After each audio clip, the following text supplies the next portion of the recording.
तर हा उद्धटपणा आहे. हे सरळ सरळ पाहायला गेलं तर तो उद्धटपणा आहे. नक्कीच. अमितजी समोर तर म्हणजे मोठे मोठे ज्याला म्हणतो ना, हे काय एंटरटेनमेंट शोवर झालेलं आहे, जिथं सगळं स्क्रिप्टेड आहे. जेवढं मला कळतं सर की दुर्दैवाने बिग बी खूप मोठे आहेत, पण दुर्दैवाने केबीसीची TRP आता तेवढी नाही आहे. पण जेव्हा एखाद्या व्यक्तीला माहिती आहे की तो कॅमेऱ्यावर आहे आणि त्याचं ऑब्झर्वेशन केलं जातं, तेव्हा संशोधकांनी हे बघितलं पाहिजे की हे नॅचरल वर्तन असू शकतं किंवा नसू शकतं.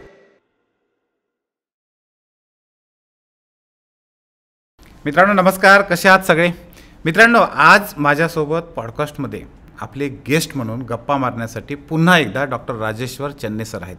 तुम्हाला आठवत असेल, मागे आपण डॉक्टर राजेश्वर चन्ने सरांचा पॉडकास्ट घेतला होता आणि त्यामध्ये हजारो लोक सहभागी झालेत. अनेक लोकांनी तो पॉडकास्ट शेअर केला.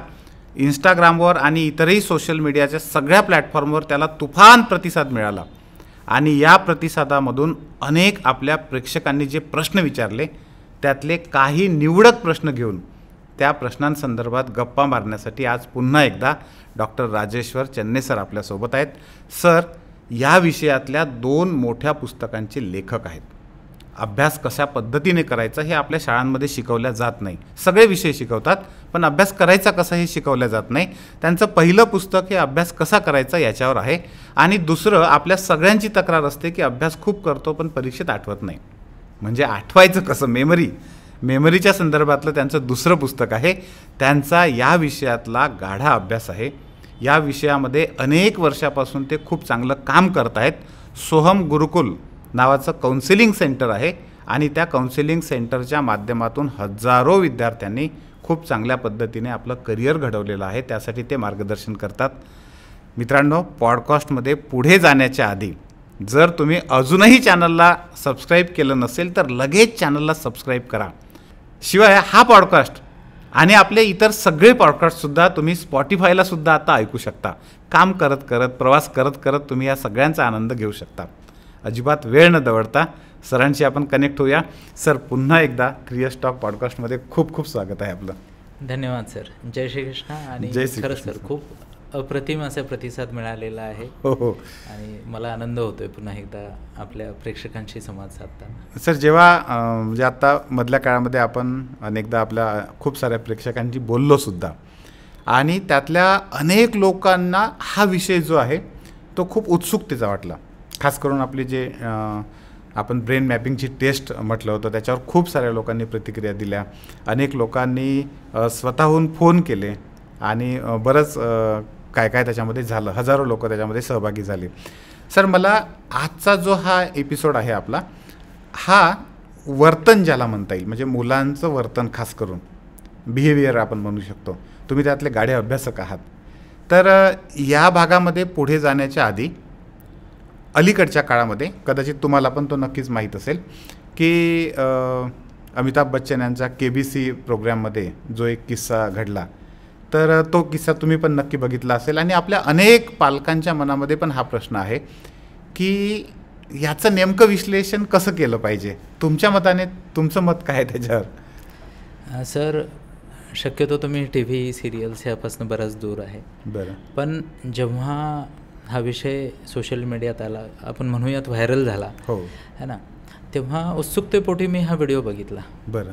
आणि व्हिडिओ बघताना मी लेमन जे म्हणतो ना आपण, त्यांची प्रतिक्रिया घेतली. जसं मी माझ्या आईला दाखवला. बरं. ओके. तिला खूप राग आला त्या मुलाचा. बरं. म्हणजे ती म्हणे, आता अमिताभजी माझ्या आईपेक्षा मोठे आहेत. हो. आणि अमिताभ बच्चन समोर, बिग बी समोर कुणी असं उद्धटपणे बोलू शकतं किंवा ज्याला म्हणतो संयम न दाखवता वागू शकतं का? तर माझ्या आईला निश्चितच राग आला. बरं. पण बोलता बोलता ती एक म्हणाली, पण जाऊ दे ना, लहान लेकरू आहे. अच्छा. आणि मग मी म्हटलं आपण हे थोडंसं बघितलं पाहिजे. आणि सुरुवातीपासनं शेवटपर्यंत तो जो एपिसोड आहे किंवा तो मुलगा जे काही 5 प्रश्नांपर्यंत अमितजींसोबत बोलला, त्याचं मी ज्याला म्हणतो ना की त्याचा ओव्हरऑल ऑब्झर्वेशन केलं. बरं. आणि तुम्ही म्हणल्याप्रमाणे की ह्या गोष्टीवर मला 2-3 अँगलनी बोलायला आवडेल. अच्छा. पहिलं तर लेमॅन टर्म्समध्ये जर बोलायचं असेल आपल्याला, हो, तर हा उद्धटपणा आहे. अच्छा, बरोबर आहे. आणि मग ह्याला पालकांना दोष देणे स्वाभाविक आहे. सरळ सरळ पाहायला गेलं तर तो उद्धटपणा आहे. नक्कीच. म्हणजे अमितजी समोर तर म्हणजे मोठे मोठे ज्याला म्हणतो ना, हो हो असं म्हणलं जातं की आसपासनं 30-40 वर्ष आधी देशाचे पंतप्रधान पण त्यांच्यासमोर नम्रतेने वागायचे. आणि बरोबर आहे. कोणीतरी मुलगा येतो आणि त्यांना सांगतो की हे करा ते करा, इन्स्ट्रक्शन देतो. बरोबर आहे. तर चुकीचं वाटणं, आईवडिलांना दोष देणं वगैरे सगळं स्वाभाविक आहे. बरं. पण जेव्हा मी शास्त्रीय दृष्ट्या बघतो, सगळ्यात आधी तर हे जे वर्तन आहे त्याच्यामध्ये सायकोलॉजीमध्ये जी रिसर्च मेथोडॉलॉजी आपण म्हणतो, संशोधन प्रक्रिया जी चालते, त्याच्यामध्ये बिहेवियरल ऑब्झर्वेशन ही एक फार महत्त्वाची प्रक्रिया आहे. अच्छा. आणि त्यामध्ये 2 पार्ट आहेत. बरं. बिहेवियरल ऑब्झर्वेशन जेव्हा आपण करतो कुणाचंही, हो. तेव्हा 2 प्रकारे केलं जातं. एक प्रकार असा आहे की त्या व्यक्तीला माहीत नाही त्याचं ऑब्झर्वेशन केलं जातं. ओके. त्याला आपण म्हणतो की नॅचरल बिहेवियर. बरोबर. तर हा प्रकार जर हो. घरात आईवडिलांसमोर घडला असता, आजी आजोबांसमोर घडला असता, शाळेत शिक्षक किंवा प्रिन्सिपल समोर घडला असता, किंवा एखाद्या सामाजिक कार्यात घडला असता, तर मी याला लॅक ऑफ बिहेवियरल ट्रेनिंग असं लेबल दिलं असतं. बरं. की पॅरेंट्सनी बिहेवियरल ट्रेनिंग देण्यामध्ये थोडंसं अजून काम करणे गरजेचं आहे. हजारो मुलांच्या बाबतीमध्ये होतं. नक्कीच सर, आणि त्याविषयी आज आपण बोलूच यात. बरं. पण मी तसं लेबल दिलं असतं. बरं. पण जेव्हा एखाद्या व्यक्तीला माहिती आहे की तो कॅमेऱ्यावर आहे आणि त्याचं ऑब्झर्वेशन केलं जातं, तेव्हा संशोधकांनी हे बघितलं पाहिजे की हे नॅचरल वर्तन असू शकतं किंवा नसू शकतं. ओके. कारण सोपं नाही आहे सर. बरोबर आहे. म्हणजे मी क्षणासाठी कल्पना केली की मी अमितजी समोर बोलतोय, माझ्या आवाजातील स्थिरता राहील का बरं? नाही राहणार. दगदग होणार आहे ना. म्हणजे कित्येक महिला तर अमितजींना म्हणाले की आप मेरा पहला प्यार हो, पण पुरुष पण म्हणतात. हो हो हो. तर हा तो छोटा मुलगा आहे आणि त्याला युनिक ऑपॉर्च्युनिटी मिळाली. कदाचित असं असू शकतं की त्याच्या फ्रेंड सर्कलमध्ये वगैरे कुणी तू काहीतरी वेगळं कर असं त्याला सांगितलं असू शकतं. किंवा ज्याला म्हणतो ना आपण की तिथे त्याला सुचलं नसेल बरोबर काय करावं, कसं करावं. पण सुचलं नसेल म्हणताना मला ना त्या छोट्याशा क्लिपचा पूर्वार्ध आणि उत्तरार्ध जेव्हा मी बघतो ना, तर मला लक्षात येतं की हा एक असा मुलगा आहे ज्याच्यामध्ये बऱ्यापैकी सेल्फ कंट्रोल आहे, ग्रॅटिट्यूड आहे आणि सिच्युएशन अवेअरनेस. कारण सुरुवातीला तो बऱ्यापैकी ग्रॅटिट्यूड मोडमध्ये होता. कारण त्यांनी हात जोडले, परमेश्वरालाही धन्यवाद दिले, जाताना सुद्धा तो अमितजी सोबत फोटो मागत होता. आणि मधल्या वर्तनात ज्याला म्हणतो ना, आमच्या ऑब्झर्वेशन स्किलमध्ये काही बॉडी लँग्वेजचे ऑब्झर्वेशन असतात, फेस रिडिंग असते, त्यामध्ये त्याचं ते बिहेवियर मला तरी आर्टिफिशियल आहे असं वाटतं. हे माझं वैयक्तिक मत आहे. कदाचित तो शो आहे त्याच्यामुळे असं होऊ शकतं. माझा पुढचा मुद्दा तोच होता. अच्छा. की तिसरा भाग हा आहे की जसं मी थोड्या वेळाखाली म्हणालो की जर हे बिहेवियर एखाद्या शाळेत, घरात किंवा सामाजिक ठिकाणी झालं असतं तर वेगळी गोष्ट आहे. हे एका एंटरटेनमेंट शोवर झालेलं आहे जिथं सगळं स्क्रिप्टेड आहे. जेवढं मला कळतं सर की दुर्दैवाने बिग बी खूप मोठे आहेत, पण दुर्दैवाने KBCची TRP आता तेवढी नाही आहे. आणि ऑफलेट ज्याला म्हणतो आपण की सोशल मीडियाच्या दृष्टिकोनातनं किंवा इंडस्ट्रीच्या दृष्टिकोनातनं, त्यातल्या त्यात एंटरटेनमेंट इंडस्ट्रीच्या दृष्टिकोनातनं वेगवेगळ्या सिरियलमध्ये आपण असं काहीतरी कॉन्ट्रोवर्शियल करून परत प्रकाश झोतात यावे असं असे प्रयत्न दिसतात. त्यामुळे मी इथं ॲब्सोल्युटली त्या मुलाला ब्लेम करणार नाही आहे. पण ॲट द सेम टाईम मी पालकांना हा निरोप देऊ इच्छितो. कारण कसं आहे सर, आपण इथे पालकांना काहीतरी सकारात्मक मेसेज देण्यासाठी आहोत, आपण कुणाला क्रिटिसाइज करण्यासाठी नाही. अशा प्रकारचं जर वर्तन मुलाचं होत असेल तर त्याच्यामध्ये 2-3 प्रकार असतात ज्यामुळे मुलांचं वर्तन असं होतं.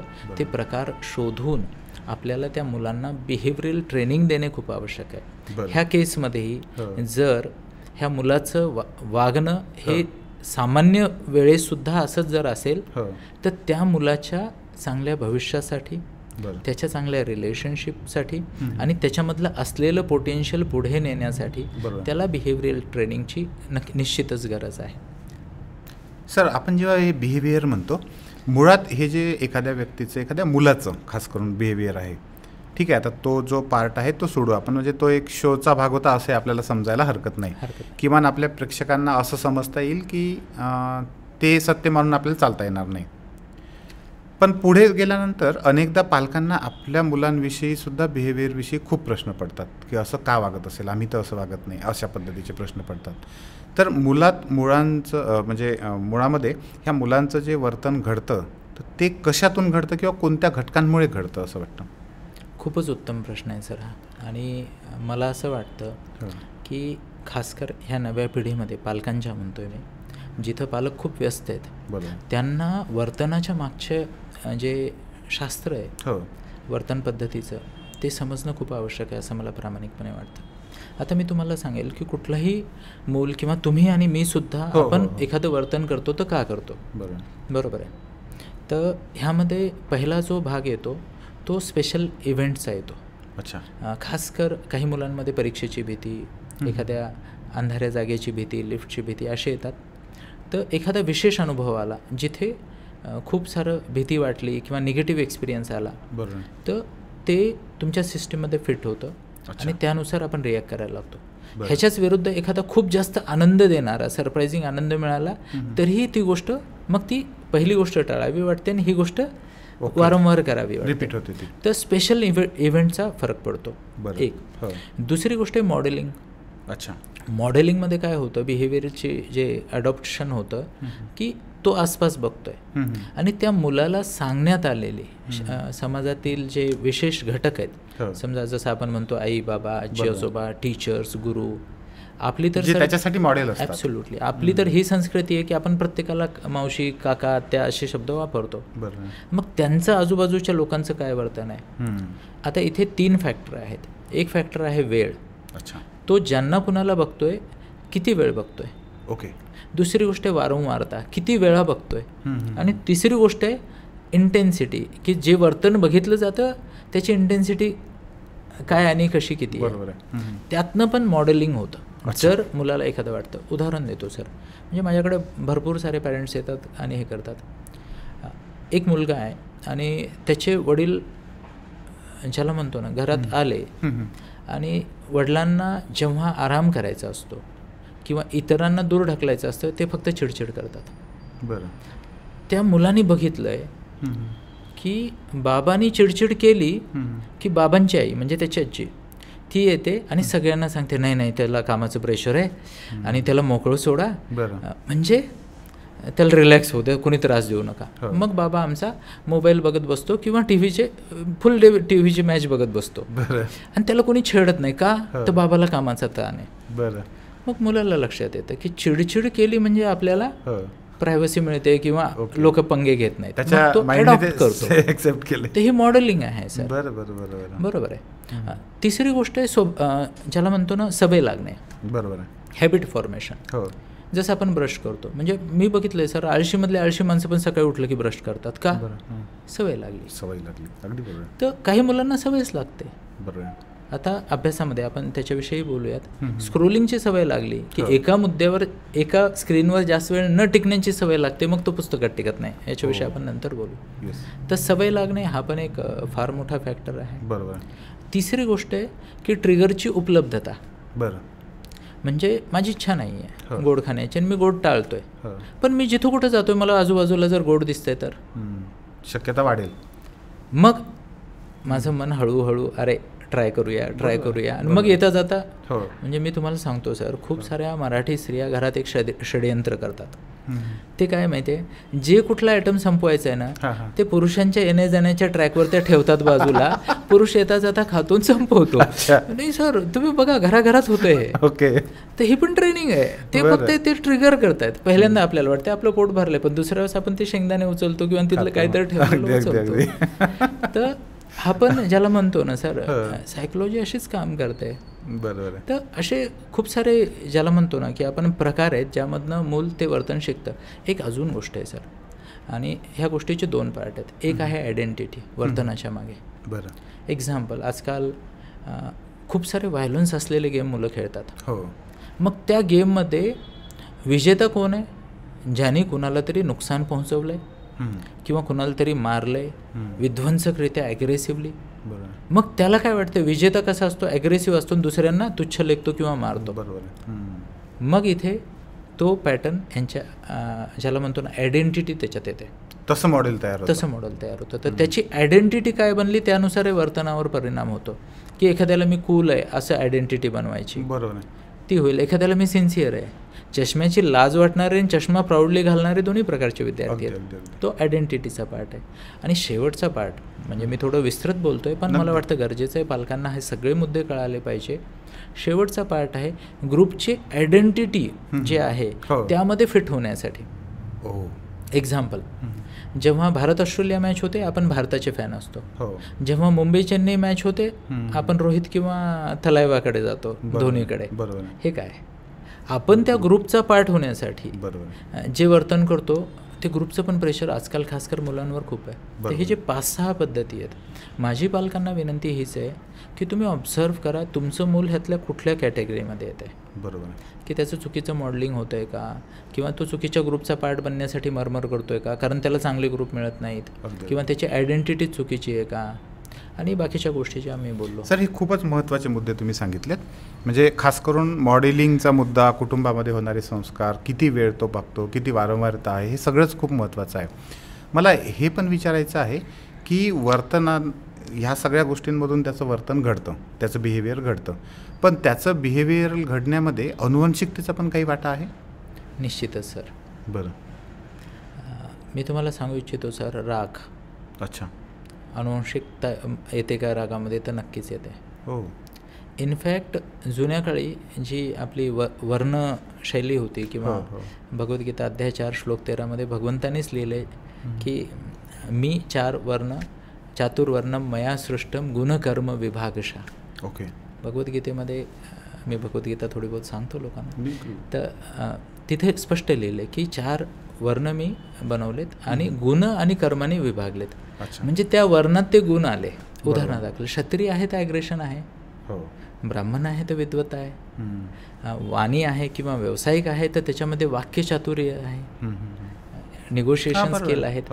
आणि जर कोणी शूद्र आहे तर त्याला सेवेमध्ये शुद्रता वाटत नाही, तो सेवा आनंदाने करतो किंवा स्वतःचं कर्तव्य म्हणून करतो. तर ही अनुवंशिकता निश्चितच आहे. त्यामध्ये राग आहे. इवन सर तणाव, कुणाला जास्त तणाव येऊ शकतो तो पण पालकांच्या गोष्टीवर येतो. डिप्रेशनमध्ये पण अनुवंशिकतेचा मोठा रोल आहे. तर निश्चितच वर्तनामध्ये अनुवंशिकता आहे का? तर नक्कीच आहे.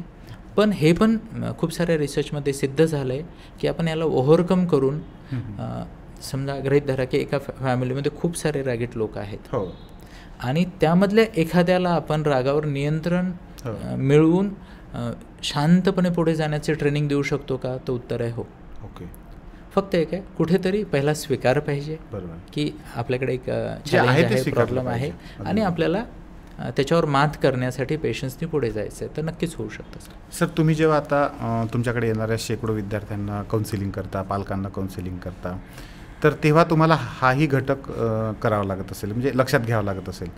सोबत तुम्ही ज्या ब्रेन मॅपिंगसारख्या टेस्टचा वगैरे साधनांचा आपण वापर करतो, त्याचा पण अनुवंशिकता समजण्यामध्ये काही उपयोग होतो? सर, जेव्हा आपण फिंगरप्रिंट पॅटर्न्सची गोष्टी बघतो ना, हो, तर मला हे लक्षात आलं आहे की ओरिसा, कोलकाता त्या साईडला कंप्लायंट पर्सनॅलिटीज जास्त आहेत. अच्छा. कॅल्क्युलेशन करणारे, व्यावहारिक असणारे. बरं. ओके. आणि चक्रवर्ती ज्याला म्हणतो ना, ॲग्रेसिव्ह लोक, डॉमिनंट लोक नॉर्थ इंडियामध्ये खूप जास्त दिसतात. बरं. महाराष्ट्रातलं आमचं विश्लेषण मी तुम्हाला सांगू इच्छितो, जिथे जिथे निजामाचं राज्य होतं ना, तिथं तिथं आम्हाला आर्क पॅटर्न्स जास्त दिसलेले आहेत.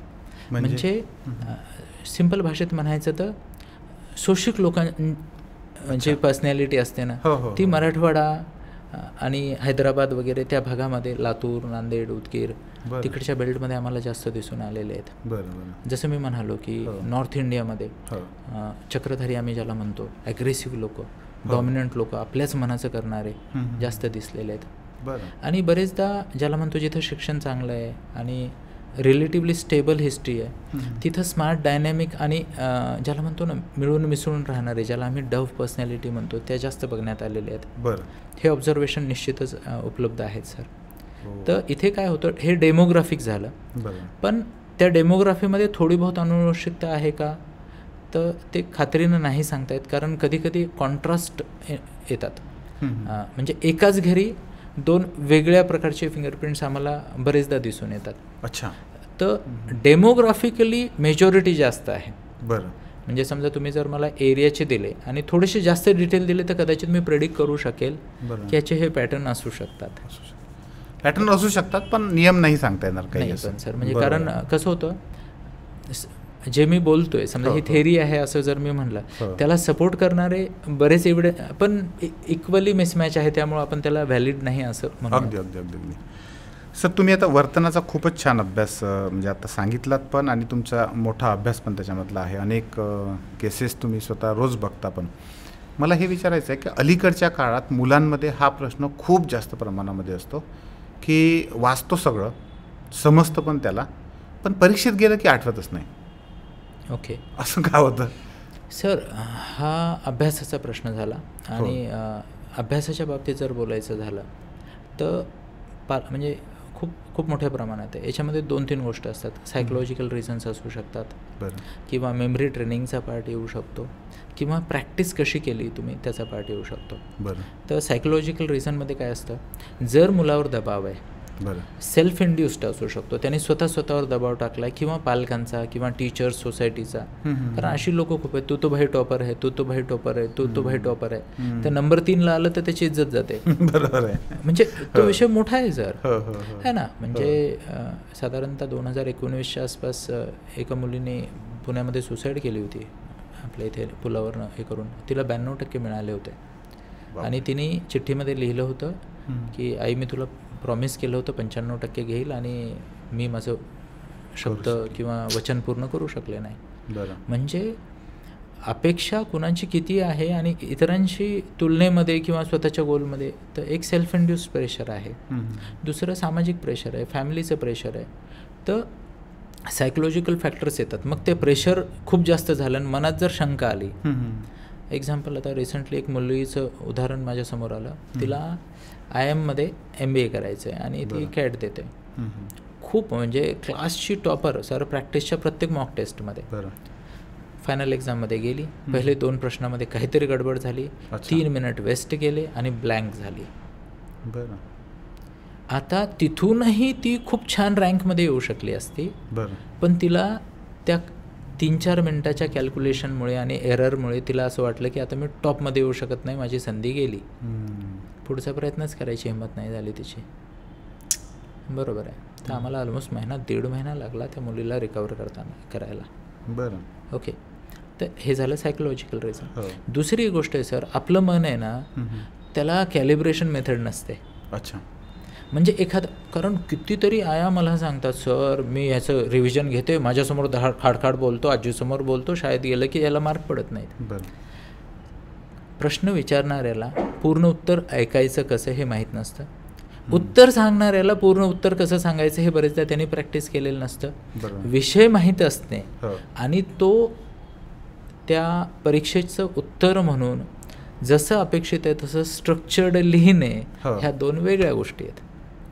मग इथे काय करायला पाहिजे, तर सिम्पल. असा जर त्रास होत असेल तर पहिलं जे प्रेशर बिल्ड करणारे घटक आहेत त्यांच्यावर काम करायचं. जसं आता तणाव वेगवेगळ्या विषयामुळे येतो, तर त्याच्यावर काम करायचं, तो तणाव कमी होईल. एक्सपेक्टेशन एक मिनिमम, म्हणजे समजा आता एखादी मुलगी आहे 90-92 घेते, तर मी पालकांना काय सांगतो, बेटा तुझ्याकडनं अपेक्षा एवढी आहे, 85च्या खाली येऊ नको. मग काय होतं, तिला she is not flirting with the boundary. थोडं रिलॅक्सेशन मिळालं की ती अजून चांगलं स्वतःला एक्सप्रेस करते. पण 92 वाल्याला तुझं अजून 95 आलं नाही, 95 आलं नाही, मग तो प्रेशर येतो. तो एक भाग.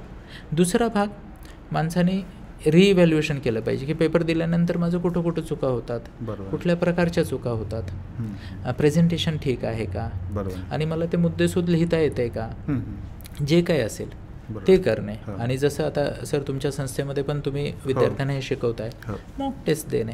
बरोबर आहे. आणि त्याच वातावरणामध्ये मॉक टेस्ट दिली की मग अफर्मेशन नक्कीच वाढतं की मी करू शकतो, मी करू शकतो, मी केलेलं आहे. बरोबर. तर एक तर प्रॅक्टिसचा घटक, अभ्यासाचा घटक, आणि मी म्हटल्याप्रमाणे थोडंसं सायकोलॉजिकल, आपली विचारशैली काय त्याच्या बाबतीतली. बरोबर. हे केलं तर नक्कीच त्याचं उत्तर येईल. त्याने विचार कसा करावा हे जाणीवपूर्वक शिकवल्या गेलं पाहिजे. नक्कीच नक्कीच सर. कारण जर ते जाणीवपूर्वक नाही शिकवल्या गेलं तर तो त्याच्या पद्धतीने करत जाणार, आणि मग त्याच्यामध्ये असं चुकीचं मॉडेलिंग किंवा चुकीचं प्रेशर क्रिएट होऊन ते याच्याकडे जाईल. अगदी बरोबर सर. इथे काय होतं माहिती आहे का, मूल विचार कसा करणार हो. हे त्याच्या टॉप प्लेजर किंवा टॉप पेनवर अवलंबून असतं. अच्छा. ओके, म्हणजे कसं आहे की रिझल्ट आला हो. तर चांगल्यात चांगलं काय होणार आहे आणि वाईटात वाईट काय होणार आहे हे मुलाला आधीच माहीत असतं. सुप्त मन त्याचं काम करत असेल सर. सर आईवडिलांना रोज बघतोय तो. हो हो हो. त्याला माहिती आहे काय प्रतिक्रिया येणार आहे. बरोबर आहे, बरोबर आहे, बरोबर आहे. मग जग आई वडीलच असतं. नक्कीच सर. बरोबर. आणि जर काही टीचर जे कमेंट करणारे हो, पॉझिटिव्ह असो का निगेटिव्ह असो, अगदी अगदी. म्हणजे मला एक मुलगी माहिती आहे, साधारणतः आता यावेळेस 10वीला आहे. बरं. ती कधी संस्कृतमध्ये सेकंड आली नाही सर. बरं. म्हणजे कम्प्लीट मार्क घेणार. अच्छा. Every time. म्हणजे ती एक्झाम झाली की आधी सांगते I am first in Sanskrit. If someone is first he is joint first, not I am not second. बरं. अशी घोषणा करते. का?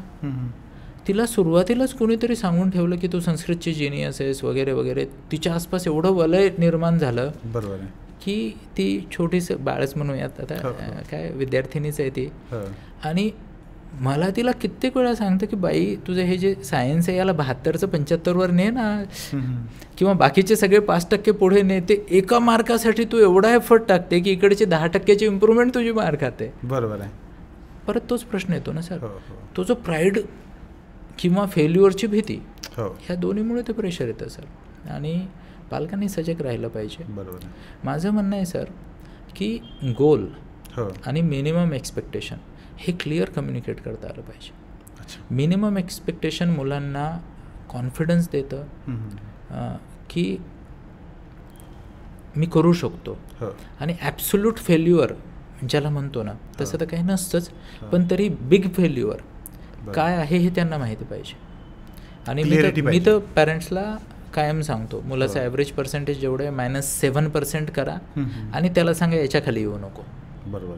आणि ॲव्हरेज पर्सेंटच्या मग 3%, 5%, 7% जो काही स्कोप आहे त्यानुसार ग्रोथसाठी प्रयत्न करा. कॅल्क्युलेटिव्ह राहिलं पाहिजे थोडक्यात. थोडंसं सर. कसं होतं माहिती आहे का, एखादं मूल जर 90-92 स्कोअर करतं ना, त्याला जर म्हटलं 90च्या खाली येऊ नका, ते प्रेशरमध्ये येतं. बरोबर आहे. आपण जर त्याला म्हटलं बेटा 90-92 मेंटेन कर पण 85च्या खाली येऊ नको, रिलॅक्स होतो सर. आणि relax mind is focused mind. बरोबर. आपणही आयुष्यात अनुभव करतो, ज्या वेळेस तणाव असतो ना, साधं ड्रायव्हिंग करताना पण एरर व्हायला लागतात. मी म्हणजे सकाळी फिरायला जातो रोज, समजा 5-6 किलोमीटर फिरतो. एखाद्या दिवशी 7चं टार्गेट ठेवलं तर टेन्शन येतं, पण 5चं टार्गेट असेल तर सिम्पल होतं.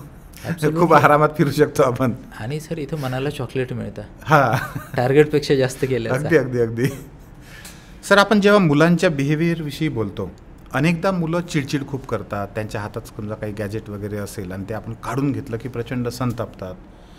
ह्या गोष्टीचं तुम्ही कसं विश्लेषण कराल आणि पालकांनी याला कसं ट्रीट केलं पाहिजे? खूप महत्त्वाचा प्रश्न आहे सर हा.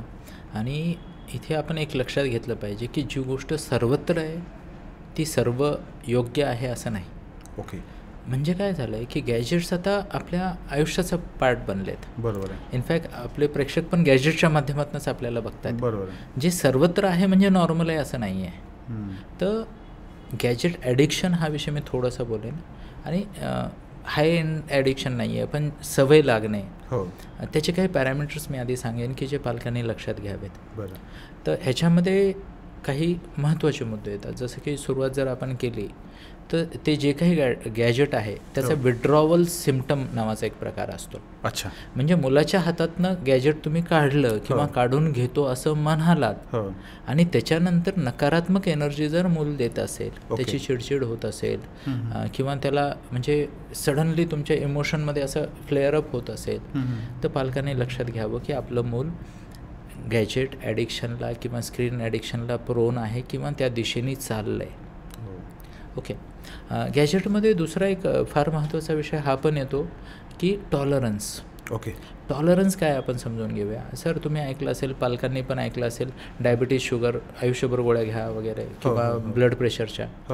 मग काय होतं की BP आपला कंट्रोलमध्ये राहतो, शुगर कंट्रोलमध्ये राहते. काही वर्षांनी डॉक्टर काय म्हणतो, शुगर परत वाढली, आता डोस वाढवावा लागेल. म्हणजे शुगरचं सेम लेवल किंवा BPचं सेम लेवल मेंटेन करण्यासाठी आपल्याला गोळीचा डोस वाढवावा लागतो. बरोबर. तसंच ॲडिक्शनमध्ये पण होतं. मुलाला आनंद मिळतो गॅजेट वापरल्याने, पण नंतर तेवढाच आनंद मिळवण्यासाठी त्याला जे गॅजेट वापरावं लागतं त्याचा वेळ इन्व्हेस्टमेंट वाढत वाढत जाते. बरोबर. म्हणजे जे मूल 15-20 मिनिटाचा एक एपिसोड बघून थँक्यू मम्मा म्हणून ठेवून निघून जात होतं, त्याला 3 एपिसोड नंतरही तो आनंद मिळत नाही. मम्मा प्लीज 5 मिनिट प्लीज म्हणायला लागतं. हा टॉलरन्सचा विषय. आणि त्याच्यानंतर एक तिसरा मुद्दा ज्याला मी म्हणाल्याप्रमाणे की टॉलरन्स नंतरचा जो मुद्दा येईल आणि तो आहे इम्पॅक्ट. अच्छा. पालकांनी हेही बघितलं पाहिजे की त्याच्या डेली रुटीनवर काय इम्पॅक्ट होतो. आता इथे मी एक अलर्ट देईन सर, स्पेशली टीनेजर्स जे साधारणतः 17च्या पुढचे आहेत, म्हणजे लेट टीन्स आणि अर्ली अडल्टमध्ये जे विद्यार्थी आहेत. बरं. कारण काय होतं, 16पर्यंत ना पालकांचं तरी कंट्रोल जास्त असतं. पालक दटावू शकतात, फोन काढून घेऊ शकतात. जेव्हा मूल 17च्या आसपास जातं ना, पालक ती क्षमता गमावून बसतात. साधारणतः 10वीच्या नंतरची मुलं अंदाजे. हां, म्हणजे कॉलेजची मुलं वगैरे. बरोबर. तिथे काय होतं, डेली रुटीन डिस्टर्ब होणे किंवा डिसरप्ट होणे हा पण गॅजेट ॲडिक्शनचाच एक पार्ट आहे. ओके. म्हणजे तुमचं मूल जर रात्री उशिरापर्यंत जागतंय, सकाळी लवकर उठू शकत नाही, लक्षात घ्या, त्याला मदतीची गरज आहे. मी स्पष्ट शब्दात सांगेन, हे अर्जंट आहे, आत्ताच काम करा. उशीर झाल्यानंतर मी तुम्हाला सांगतो सर, माझ्याकडे अशा काही केसेस आहेत ज्यांना आम्हाला वर्ष 1.5 वर्ष फक्त गॅजेट ॲडिक्शनवर काम करावं लागलं. बापरे. 3 ते 6 महिने नॉर्मल आहे मुलाला रिकव्हरी करण्यासाठी. आणि मोठा वेळ लागतो सर. म्हणजे आणि बरेचदा रिझल्ट येतात आणि बरेचदा रिझल्ट येत नाहीत किंवा वेळ निघून जाते. कारण कसं आहे सर, 12 ते 22 कॅन्सर सारखंच आहे. हां, जेवढं जास्त झालं तेवढं. म्हणजे आता कॅन्सरचं कसं आहे, स्टेज 4ला रिकव्हरी नाही. इथे मी तसं स्टेटमेंट नाही करणार, पण ह्याचे दुष्परिणाम खूप मोठे आहेत. बरोबर. आणि 12 ते 22 आहे ना सर, हे आयुष्य घडवणारा फेज आहे. इथे एक महिना, एक दिवस, एक वर्ष खूप महत्त्वाचं आहे. मुलांना कळत नाही, पण पालकांनी लक्ष दिलं पाहिजे. तर डेली रुटीनवर, म्हणजे जे सिर्कॅडियन रिदम हा शब्द वापरतो आपण, 24 तासाचं सायकल, ते बिघडतं त्याचं. अजून प्रॉडक्टिव्हिटीवर इफेक्ट येतो. जे काय असेल, मग आता समजा अर्ली अडल्ट असतील तर त्यांचं काम नीट होत नाही, स्टुडंट असतील तर अभ्यास नीट होत नाही, ग्रेड कमी होणे, हे पण गॅजेट ॲडिक्शनचंच लक्षण आहे. अकॅडमिक परफॉर्मन्स डिक्लाईन होतो आहे, रिलेशनशिपमध्ये तणाव. आता स्पेशली मी सांगतो, जी मुलं गॅजेट ॲडिक्ट आहेत ते मुलं अक्षरशः दे हेट देअर मदर्स. बापरे. घृणा करतात. आपल्याकडे असे काही किस्से झालेत की मुलांनी आईच्या डोक्यात काही मारलं वगैरे. पबजीच्या काळात हे खूप झालेत. म्हणजे मुलांनी आईवडिलांची हत्या केल्याचे प्रकरण बेंगलोरला झालेलं आहे, MP मध्ये पण झालेलं आहे, आताही झालेलं आहे. पण पबजी जेव्हा फुल फ्लेश चालत होतं भारतात, त्यावेळेस हे एव्हरी सेकंड वीक असं काहीतरी व्हायचं. बापरे. कारण तिथं व्हायलन्स खूप होता. तर गॅजेटच्या बाबतीत रिलेशनशिपमध्ये तणाव. मग काय होतं, आई विलन बनते. आईला माहीत नाही, आईला एकच फॉर्म्युला माहिती आहे, बाळ बाळ बाळ बाळ बाळ. मग काहीतरी रिॲक्ट केले आणि आई माझ्याकडे येणाऱ्या माता मला हेच सांगतात, सर मग मला कंट्रोल होत नाही. कारण त्यांनाही कोणी ट्रेनिंग नाही दिलेली ना. बरोबर आहे. इनफॅक्ट सर, आम्ही पॅरेंट्स की पाठशाला नावाचा एक कार्यक्रम घेतो, फ्री टू ऑल. अच्छा. मोफत आहे. आणि मी पालकांना सजेशन देईन किंवा विनंती करेन की तुम्ही ह्या पॉडकास्टच्या माध्यमातून आमच्यासोबत कनेक्ट करा. नक्की केलं पाहिजे. तुम्हाला एखादा मेसेज सरांच्या टीमकडनं मिळेल, ज्यावर तुम्ही क्लिक करून जॉईन व्हा आणि ह्या सेवेचा लाभ घ्या. कारण इथे बोलण्यासारखं सर खूप आहे.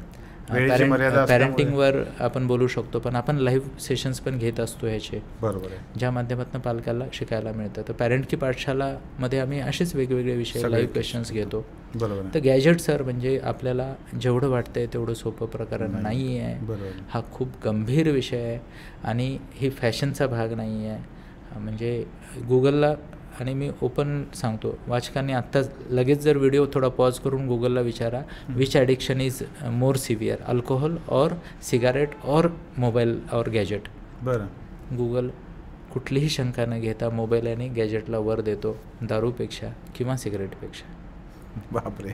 म्हणजे कसं आहे की जर एखाद्या मुलांना चांगले मार्क मिळवले आणि आईवडिलांनी लाडाने त्याला गॅजेट दिलं, म्हणजे काय झालं तुम्ही कल्पना करू शकता सर. हे सगळं भयंकर आहे. निश्चितच सर.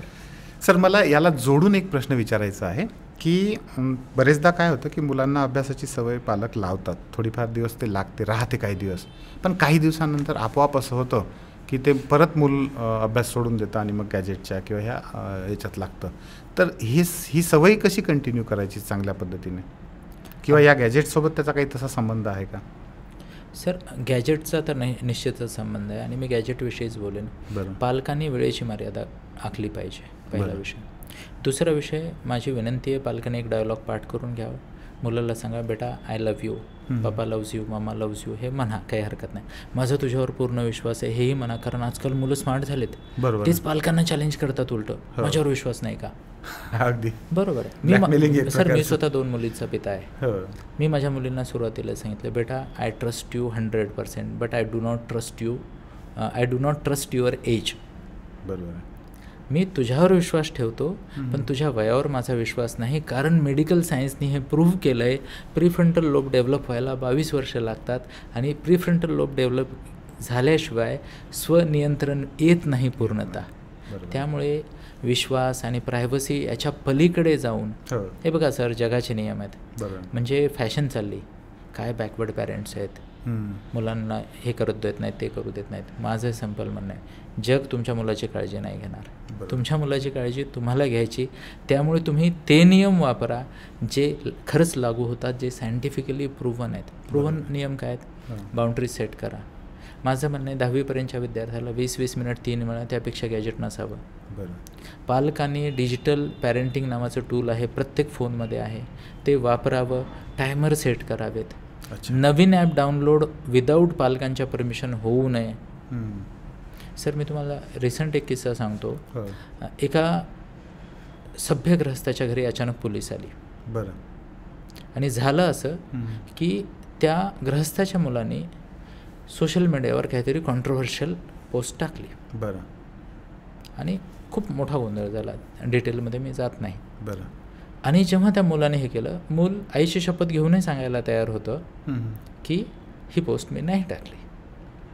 बरं. ओके. मग जेव्हा खोलात ह्या प्रकरणाच्या सगळे गेले, रिसर्च हे झाला, त्या ID त्यांनी बनवला. बरं. त्याचा पासवर्ड 6-7 जणांकडे. बापरे. बरं. आणि कोणीतरी अरे हा ID वापर, कारण घरात बंद ना. त्यामुळे मग ते कुणीतरी दुसऱ्यानेच कमेंट केली आणि मग ते प्रकरण खूप वाढलं. असंही होतं. अच्छा. म्हणजे पालकांना मला इथे हा एक मेसेज द्यायचा आहे की तुमचं मूल जर तुमच्या मोबाईल वापरत नाही म्हणजे ते वापरत नाही असं नाही आहे, त्याच्यावर सोशल प्रेशर आहे. बरोबर. माझं म्हणणं आहे, पूर्ण नकारही देऊ नका, पूर्ण होकारही देऊ नका, एक टाईम लिमिट द्या. बरोबर. 20-20 मिनिट 3 वेळा ठीक आहे ना. त्याच्यामध्ये मग ते बाकीच्या गोष्टी काय, थोडंसं ॲप वापरणे, कनेक्टेड राहणे. आणि मी काही पॉइंटर्स देऊ इच्छितो सर तुमच्या माध्यमातून पालकांना. हे पॉइंटर्स निश्चितच लक्षात घ्यावेत पालकांनी. पहिला पॉईंट आहे, हाय स्पीड 3D गेम मुलांना देऊ नयेत. अच्छा. त्यामुळं त्यांचा फोकस कमी होऊन जातो. दुसरा पॉईंटर व्हायलन्स. बरं. गेममध्ये व्हायलन्स आहे, ॲपमध्ये व्हायलन्स आहे, तर त्या पोराच्या वागण्यात ॲग्रेसिव्हनेस नक्कीच येणार आहे सर. बरं.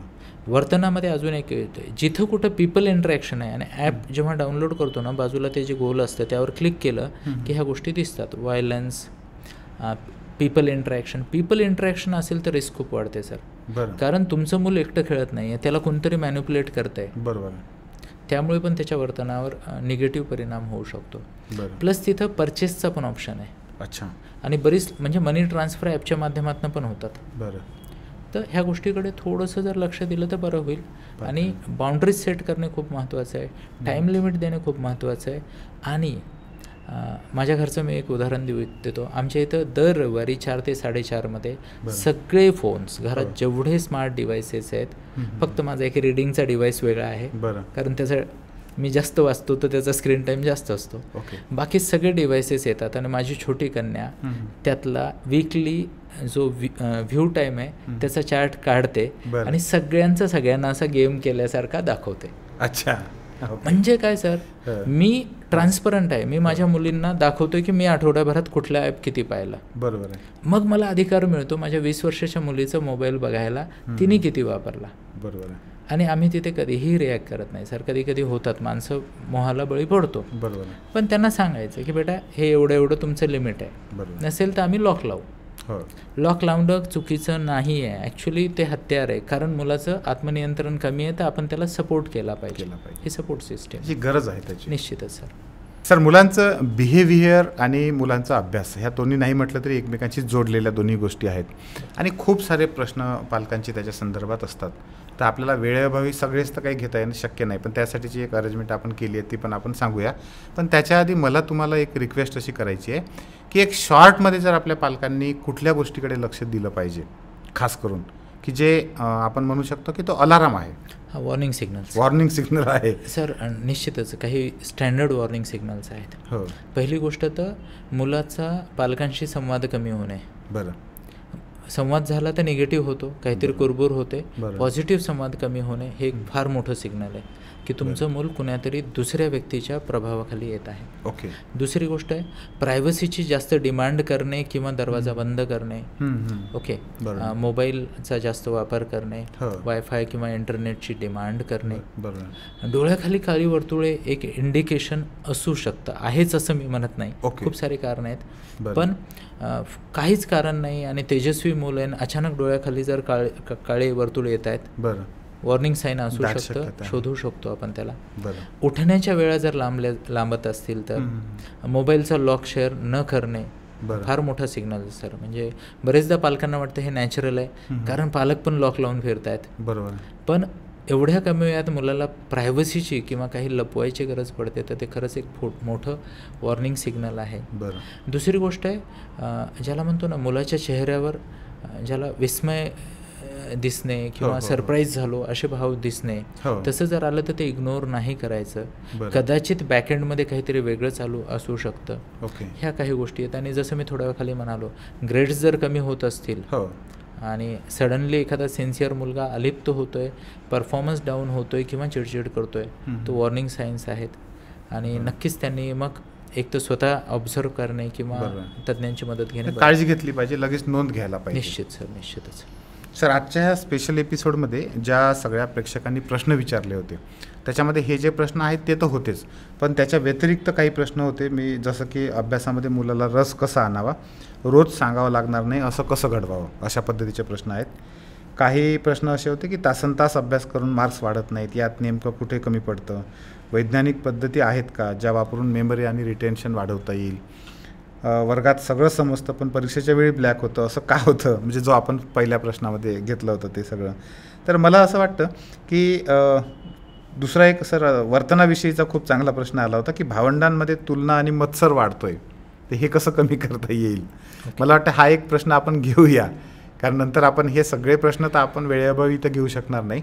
याच्यासाठी आपण एक त्यांना खाली फॉर्म देतो आहे आणि त्या फॉर्मच्या माध्यमातून तुम्ही स्वतः आहात आणि आपल्या ज्ञानज्योती एज्युकेशन आणि आपलं 3S टॉक यांच्या माध्यमातून आपण त्यांचे झूमवर काही सेशन्स घेणार आहे आणि प्रत्यक्षातले पण काही सेशन घेणार आहे. त्याच्यामध्ये ज्यांना ज्यांना सहभागी व्हायचं आहे त्यांनी ते जी लिंक आहेत खाली कमेंटमध्ये दिलेली आहे, डिस्क्रिप्शनमध्ये पण ती टाकलेली आहे, तर त्या ठिकाणी तुम्ही ते भरू शकता आणि त्या सेशन्समध्ये सहभागी होऊ शकता. पण शेवटी सर मला थांबायच्या आधी तुम्हाला हे विचारायचं आहे की हा प्रश्न मला खूप महत्त्वाचा वाटतो की भावंडांमध्ये जी तुलना आहे तर ही कशा पद्धतीने कमी करता येईल का, हा एक वेगळा प्रश्न वाटला मला त्यात. नाही, निश्चितच सर, तुलना जिथे समाज आला तिथे तुलना आली. आता ही भावंडांमध्ये येऊ शकते, तुमच्या माझ्यामध्ये येऊ शकते, सर्वत्रच यत्र तत्र सर्वत्र तुलना ही आलीच. आणि तुलनेमुळं नकारात्मक जर जनरली काय होतं, भावंड दोघं आपसात बरेचदा एन्जॉय करतात आणि त्यांचा तो सुखाचा काळ असतो ॲक्च्युली. बरोबर. मी तर म्हणतो माराकुटी जर केली नाही भावाभावाने, बहिणी बहिणीने, भावा बहिणीने, तर त्यांचं बालपण काही फार मजा नाही आली, कारण ह्यातनंच ती बॉन्डिंग वाढते, आयुष्यभरासाठी चांगलं आहे. पण जेव्हा पालक भीतीमुळे, त्यांच्या मनात असलेली भीती, पालक तुलना केव्हा करतात, जेव्हा त्यांना वाटतं यार एक चांगला चाललाय दुसरा नाही चांगला चाललाय, मग ते भविष्याप्रती त्यांची चिंता असते. पण ती चिंता व्यक्त करण्याची जी पद्धत आहे ती पद्धत जेव्हा चुकते तेव्हा त्या दुसऱ्या मुलावर अनावश्यक प्रेशर बिल्ड होतं आणि मग त्याच्या मनात हळूहळू आधी तो सेल्फ डिफेन्स मोडमध्ये जातो, मग तो डिफेन्स मत्सर बनतो आणि मग तो आपल्या भावंडांविषयीच नकारात्मक ऊर्जा द्यायला लागतो किंवा आईवडिलांविषयी पण त्याची निगेटिव्ह एनर्जी यायला लागते. आणि हे होऊ नये ह्यासाठी सिम्पल गोष्ट केली पाहिजे सर, की प्रत्येक मूल काहीतरी युनिकनेस घेऊन आला आहे. इनफॅक्ट आपण टॅलेंट मॅपिंग विषयी पण बोललो, त्याच्या माध्यमातून पालक शोधू शकतात जर त्यांना दिसत नसेल तर. आणि तुलना करायचीच असेल तर मग ज्याला म्हणतो ना की प्रत्येकाला आपलं ड्यू क्रेडिट पण दिलं पाहिजे. हो पण दुर्दैवाने काय होतं आहे की पालक अजूनही बरोबर. फक्त शिक्षणात चांगला म्हणजे दॅट इज वन क्वालिटी आणि बाकी नाही असं, मग त्यामुळे तो गोंधळ होतात. तर इंडिव्हिज्युअल ॲप्रिशिएशनचं दिलं पाहिजे आणि तुलना न करता पण रिप्रिमांड केलं जाऊ शकतं ना. बरोबर आहे. म्हणजे मला जर मार्क कमी पडलेत तर हे म्हणणं गरजेचं नाही की कुणापेक्षा कमी पडलेत, बरोबर. माझ्या सेट गोलपेक्षा कमी पडले वेगळ्या त्यावर हे बोललं पद्धतीने जाऊ सांगता येऊ शकतं. शकतं. बरोबर तर तुलना टाळणे फार महत्त्वाची गोष्ट आहे सर. म्हणजे तुलना, जस्टिफिकेशन आणि कंप्लेन रिलेशनशिपमध्ये असो किंवा पॅरेंटिंगमध्ये असो, बरं. ह्याला आम्ही JCB म्हणतो, जस्टिफिकेशन, कंप्लेन आणि ब्लेम. आणि जिथं कुठं JCB वापरली जाते खड्डा खोदला जातो. तर रिलेशनशिपमध्ये किंवा पॅरेंटिंगमध्ये खड्डा खोदायचा तर तुलना करा, जस्टिफाय करा किंवा कंप्लेन करा. खरं तर ह्या JCBवरच एक वेगळा पॉडकास्ट व्हायला पाहिजे.